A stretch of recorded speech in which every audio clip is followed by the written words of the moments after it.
I'm Randy Zellea. And I'm Bill Ingram. And this, my friends, is the Hardwood Huddle.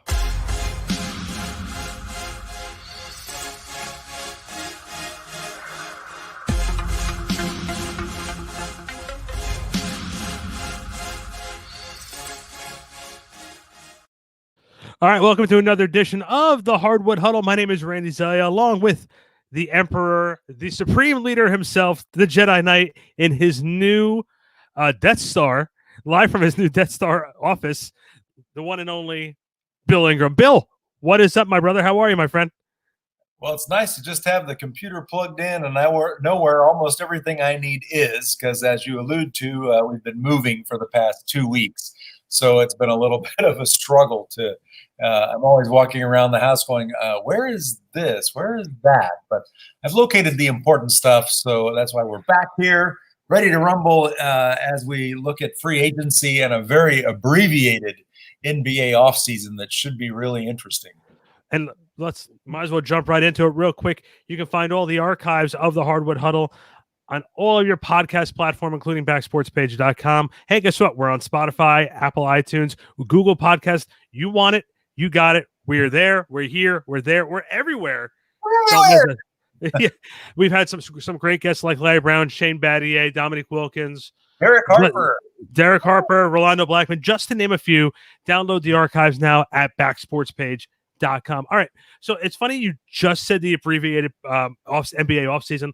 Let's discuss it for a few minutes. A lot of the veterans like LeBron James, because if LeBron's not happy, the league can't happen. A lot of players in the league are not happy with the shortened offseason. And I say to them something that Jeff Van Gundy said back on Thanksgiving. Do the players realize that this is not all about them? Well, they should, because the paychecks that they're getting paid have a lot to do with the fans and a lot to do with the business side. They certainly understand it's a business when they're talking about next season, any year, not just this year, but they always say the NBA is a business. And the reason it's a business. It's always about the bottom line for Adam Silver in the front office. It's really about making sure those checks get written, and the players would be upset if they didn't, when they went to deposit them, they didn't clear. And I read a report that if the league didn't start when they are choosing to, I believe it's December 22nd, they would lose $1 billion in revenue. So, hey, you want that check to clear? You want to make sure the league is healthy and getting the revenue.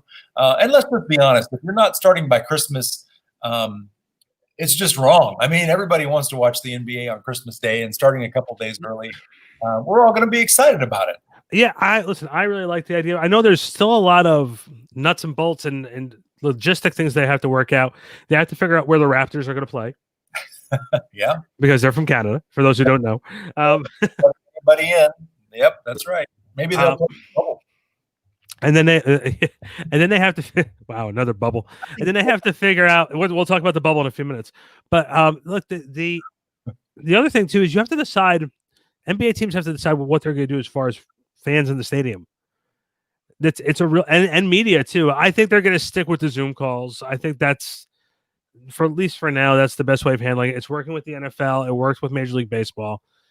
I think team Zoom calls, locker room, and locker Zoom calls for both teams. I think that's the best way of handling it. Teams are going to have to be creative. I'm talking about the actual fans are getting in there now, because if you're saying you're going to get 25% capacity, you have to be very, very careful where you're putting everybody in the arena, because from a TV purpose, it looks great when everyone's downstairs.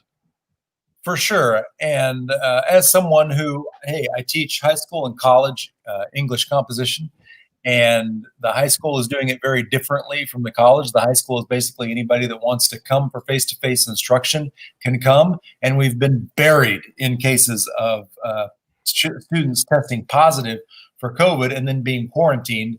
All of the basketball teams in our district have been quarantined because, of course, if one guy has it, it's very hard not to pass it when you're playing basketball or any sport, really, except maybe golf or perhaps baseball, where you're miles apart from each other.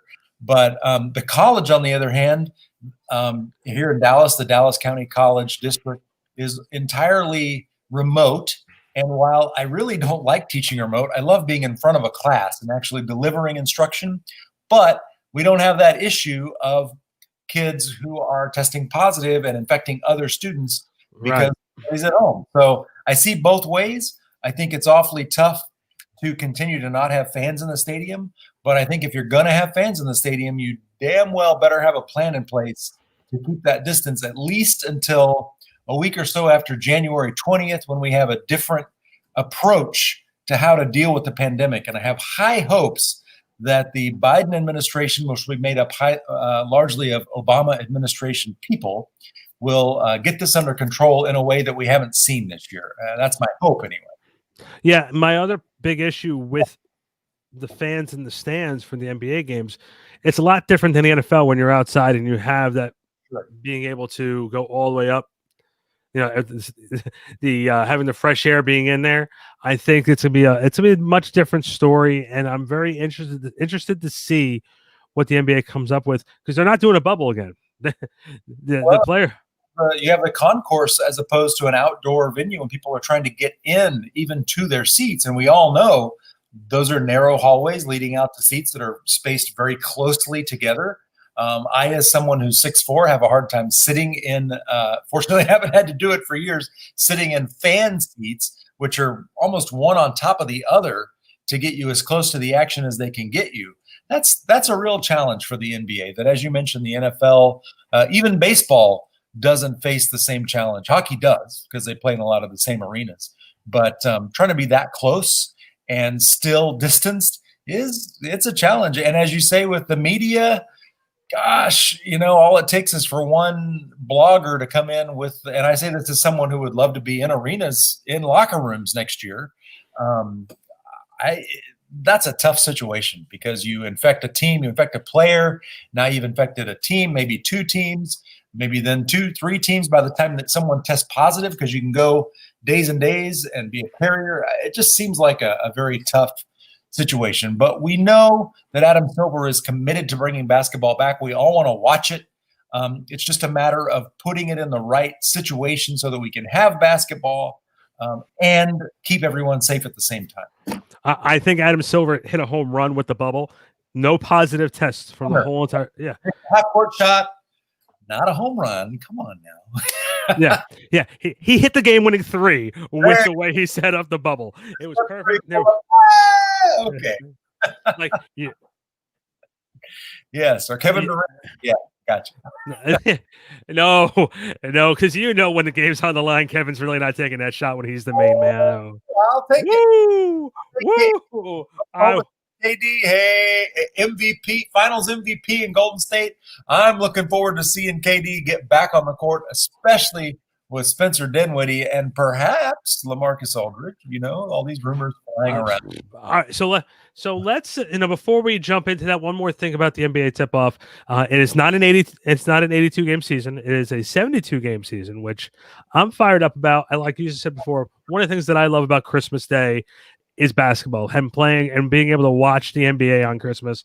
Hopefully the Knicks will not have a game on Christmas. So how do you justify that? No, like I always say, like when they're bad and they put them on national TV, I'm like, this is the NBA's coal in the stocking if you're bad. Lakers versus Knicks, Christmas Day, 7 p.m. Eastern. So the NBA, 5 game, quadruple doubleheader starts with that Minnesota New York game. Yeah. Oh yeah, that'd be great. Also known as, if you're sleeping late, this is the game where you can wake up late and open up your gift game. No doubt.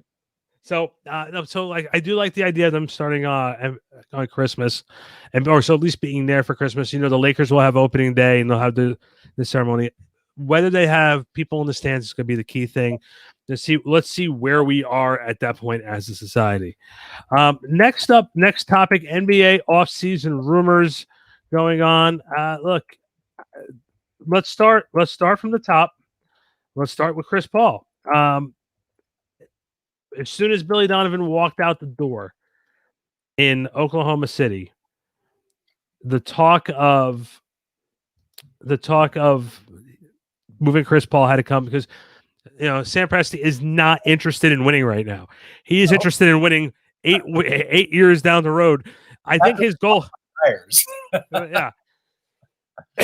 I think his goal right now is to have for the next 3 years 6 picks in every draft. Right.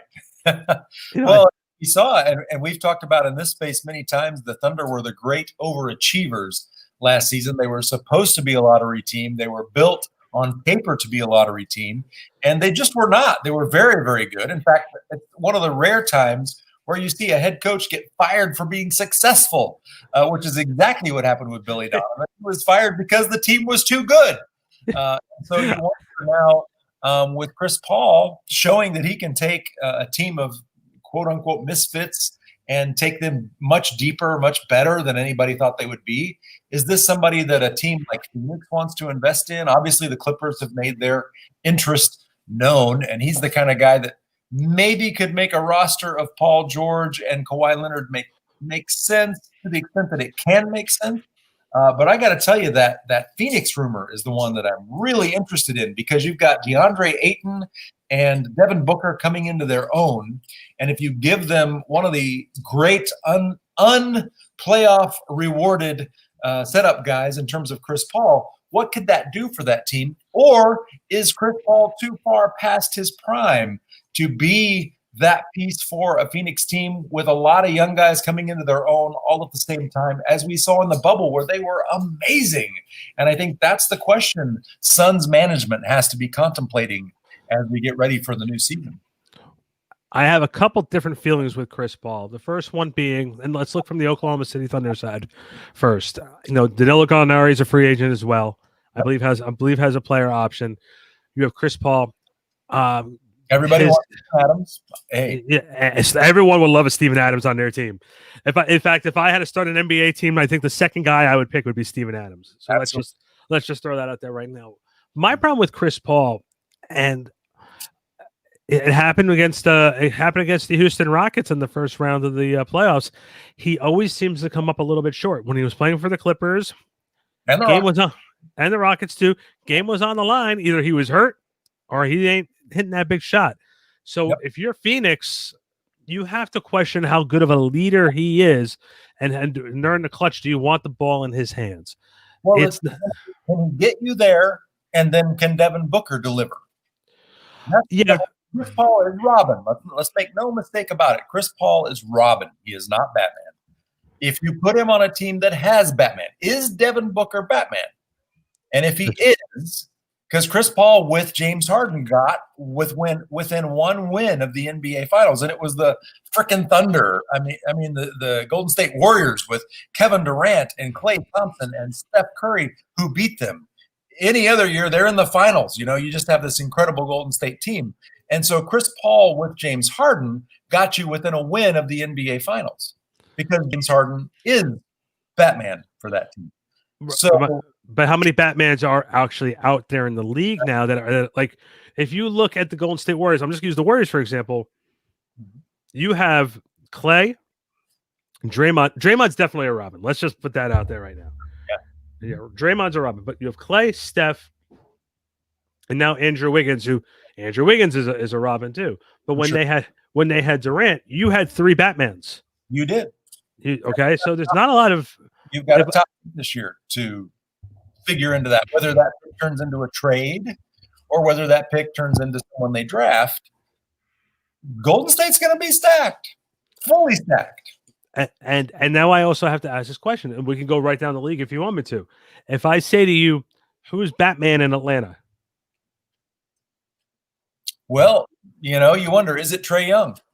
We're only 2 years into Trae Young's career, and in the modern NBA, and you know this, you love to ask all the guests that we have on, the all-time great players that we've had on in this space, about the Batman and Robin question, because it used to be you drafted Batman. Now you draft and hope that 3 or 4 years down the line that player becomes, unless you're Dallas, you land Luka Doncic, and he's immediately is amazing. But Trae Young could be. But Atlanta is still missing a piece or two around him. So could Trae Young be that player 2-3 years from now, or even next season? Maybe. Boston, Jason Tatum. Is Jason Tatum. No question. Question. I have full faith in Jason Tatum, especially with Kemba Walker setting him up. Full faith. In Brooklyn, it's Kevin Durant, and Kyrie Irving has to start playing the role of Robin. I know he doesn't want to, but Kyrie has to play the role of Robin. He needs to play the role of the guy who used to play for Brooklyn, in my opinion, because Spencer Dinwiddie's ready to take that role on. But we'll if Kyrie's not careful, he'll be playing the role of Alfred. That's right. That's absolutely right. The Chicago Bulls, I don't think has a Batman right now. No, they absolutely don't. No, neither does Orlando.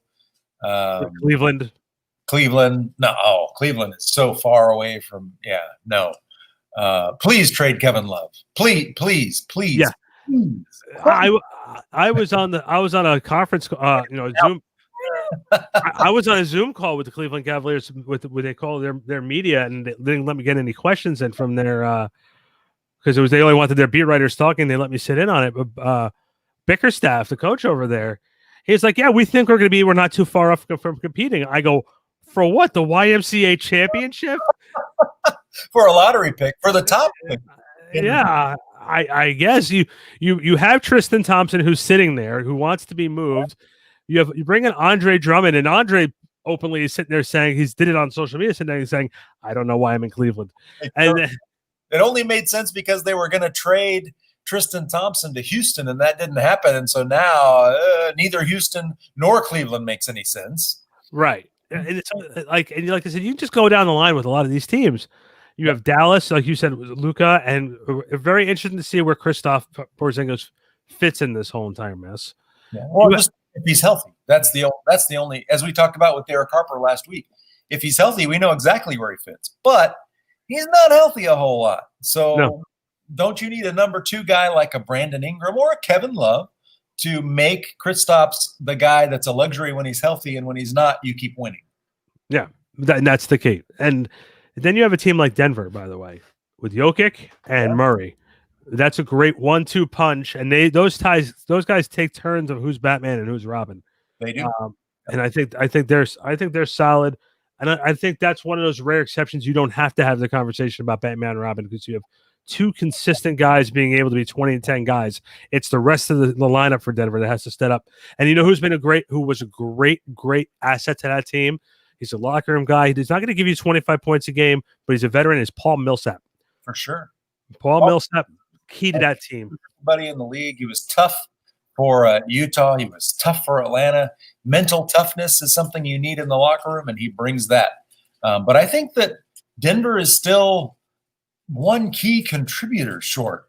Every night they have different guys who step up. And Millsap being late in his career as he is, they just need one more consistent, maybe off the bench guy, or one more guy that they can count on every night, giving them consistent production outside of those 2 that you mentioned. You know what they need is not this guy in particular, but they need a guy that's like that. I don't think that's really in the NBA anymore. They need a Kyle Korver like guy who's going to be he's going to be like a threat on the outside. That Murray can dish to the outside, or if you double Jokic, he can pass out, and he is the third option who's going to be able to give you about 12 to 13 points a game. You need to have that type of guy, and I don't think there's one really like that in the NBA anymore, who's predominantly an outside shooter. I can't think of anybody off the top of my head. Joe Harris, maybe from the Nets, but maybe we had so many. We had Kirk Heinrich. We had Mike Miller. We had maybe JJ later in his career. Yeah, later in his career. We had a lot of those role. Steve Kerr, was one of those guys. Mario Elie was one of those guys where late in the game you needed a big shot, and that was going to be his thing. But you're right. The guys don't just roll off the tip of my tongue in that category right now. Yeah, it's not there. Obviously, the report came off today about the Houston Rockets with Russell Westbrook and James Harden sitting there looking at each other saying, No, you tell Rick Bucher that that's happening. No, you tell Rick Bucher that we feel that way. No, you tell Rick Bucher that we feel. Woj. Somebody has to call Sharms. One of us is going to call Woj. One's going to call Sharms. Come on. Yeah. You know what? We'll tell Mark Stein, and Mark Stein will tell Woj, and Woj will make sure it gets out there. Because he's not allowed. Stein's not allowed to break anything. It's got to be Woj. So okay. Yeah. Bobby Marks joke with me, and he goes, if we have breaking news, we have to run it by Woj first. And a lot of I don't know why it is, but like the Knicks especially do. I don't quite understand that, but hey, I've also been around Woj a lot, and I see that he's like a robot. He doesn't sleep. So hey, more good on you, man. Go ahead, and if you're willing to give up all sleep and all life to be the one that breaks stories, hey, go for it, man. I don't even think he has an actual cell phone like in his pocket. It's like built into his head. So he's like in his sleep. Want to let you know right now. Like I actually, okay, you know what it is? You remember The Dark Knight? Sure. Remember at the end he had that whole big system where you can hear everything that's going on. That's what Woj has in every NBA city. Basketball sonar, yeah. Morgan Freeman was sitting there, now you're gonna pull the plug when it's over. yeah. Woj has that for around the league. I'm getting a thing that Cleveland is talking to Detroit about making a move. He's got everybody bugged. That's great analogy. So that's the Houston Rockets situation. The two stars are not sure how they like the direction of the team, but it's their fault that right now that's going that way. It is, and it's not. Hey, let's take a step back here. Daryl Morey, and I say this as someone who had many conversations with Daryl over the years, and many conversations with Sam Hinkie when he was the vice president of basketball ops. And I said, look, I understand the numbers thing and trying to be smarter than everybody. That sounds good. It looks good on paper. But at the end of the day, if you don't understand chemistry and team building, consistency, team building, that the culture of winning, if you don't understand that, and hey, Derek Harper gave us a great example of that in our last show, where he talked about he went from Dallas, where that team was no longer the best they had been. They were kind of on the decline. And he lands in New York, and first time there's a loose ball, he gets trampled by Charles Oakley, Patrick Ewing, and John Starks. And he starts to understand immediately that there's a different culture in New York where we are looking to win a championship and diving for every loose ball to do it, a sense of urgency. And this is a culture that has not been created in Houston. They don't play hard on both ends of the floor. And when you especially Harden, Westbrook much more so. If I had to choose, and apparently Houston's going to choose, if I had to choose between Westbrook and Harden, I'm going to give up Harden to land someone who can be that Bradley Beal type player who can stand and hit the outside shot when Russ creates it. But you've got to have, and you got to have a center. I mean, come on. I understand it's not the 80s and 90s. You don't need an all-star center. You don't need Elijah Wan or Yao Ming. But 6'5" doesn't cut it in the paint. You got to have somebody to rebound and kick the ball out to the wing, feed the fast break. But to have that culture of winning is something that's missing, and that only develops with consistency. And when you're radically changing the roster year after year, that consistency, that culture doesn't develop. It's something Dallas, Mark Cuban had to figure this out, and Donnie Nelson, they had to figure out that you can't just keep throwing a whole bunch of different guys into the lineup around Dirk and expect to get past the first round. You have to allow some chemistry to develop. Players have to know who's going to play what role when the game is on the line. And as Shane Battier said several weeks ago on our show, winning a basketball game is hard. Winning one game is hard. And it comes from chemistry. It comes from culture. It comes from everybody understanding their role. And there's no moment of hesitation when the game's on the line, because in the NBA, if you hesitate for a moment, you just lost the game. It's moved past you. The moment is gone and you've lost. And that's something that the Rockets need to change. And I'm as much as I think Daryl Morey was not the right guy, and good luck in Philly, because their roster is equally flawed. I was really hoping they would replace him with someone like David Morway, who was the GM for the Utah Jazz with Paul George and Roy Hibbert, that group that should have been a championship team, but was very, very close.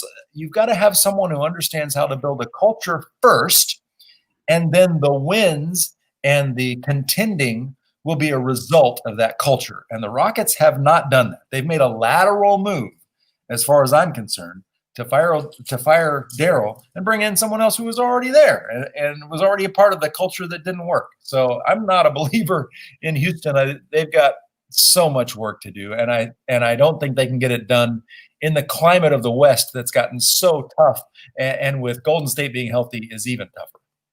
Well, I'm going to throw three things in there. One, You need someone more than 6'5" in the middle for the Houston Rockets. Yes. 2, you talked about with the Philadelphia 76ers. Like you said, the unbalanced part of the roster, you need to have consistency in there. And the third part is you did an experiment this year with Westbrook and Harden together, and it just didn't mesh. No. It just didn't mesh. It felt more like pickup ball than it did actually basketball. I don't think it's going to work. I have to jump onto the Philadelphia thing with you as we're sort of winding down with this. Doc Rivers over to the Philadelphia 76ers. I'm not sure how I really feel about that move for Doc.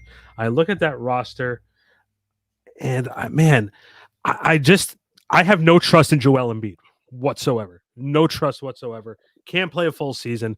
He consistently wants to rely on shooting jump shots, whereas you are one of the biggest set people in the NBA. Learn post skills. I bet you Hakeem would love to make some trips down to Philadelphia and work with you. Yeah. Absolutely. Or at least Joel could make some trips to Houston. If you're Hakeem, you can be like, hey, young man, show up anytime.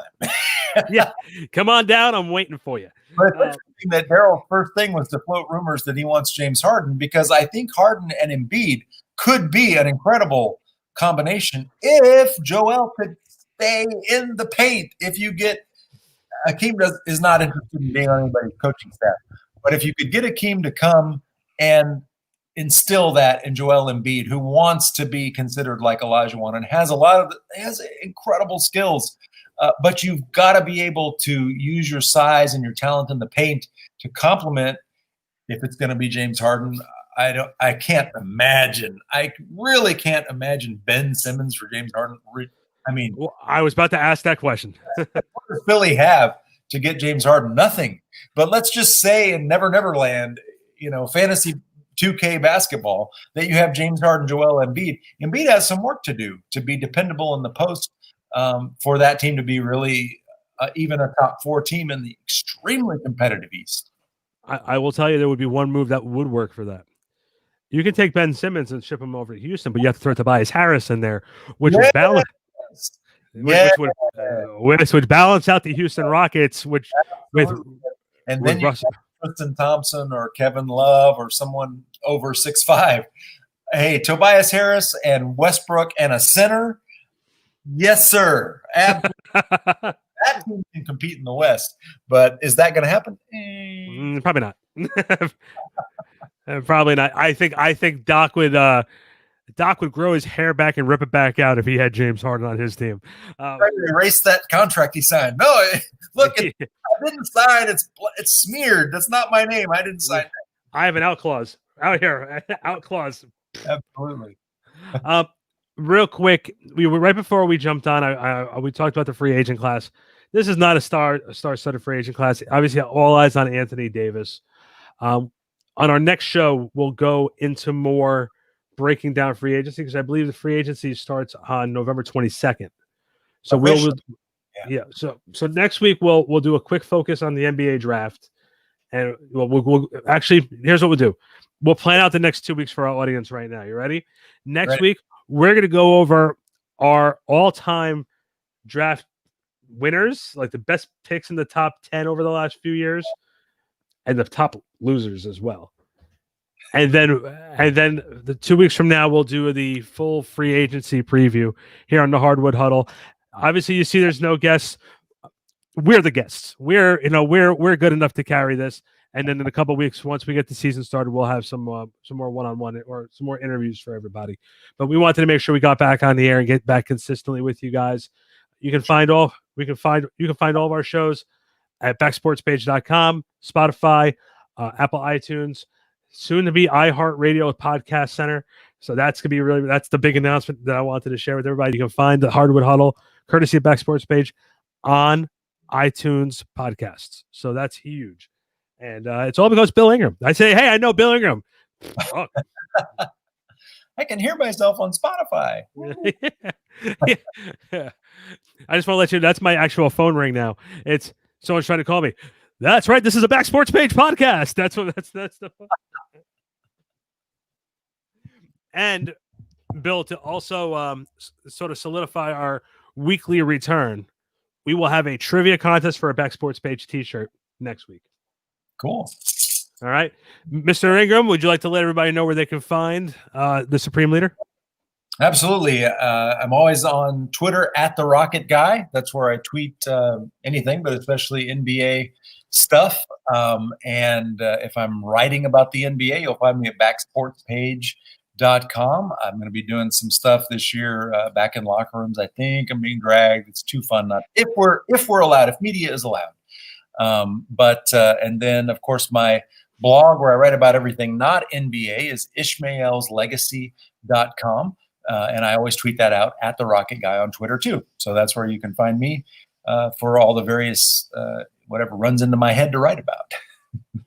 Good way of doing it. And of course, you can find me, Randy BSP, on Twitter and on Instagram, backsportspage.com. I'm on like 95 podcasts now. We have a new Getting to Know segment, which Bill's going to have to do. I don't know, Bill, have you seen the Get to Know interviews pop up on your feed? I have, yeah.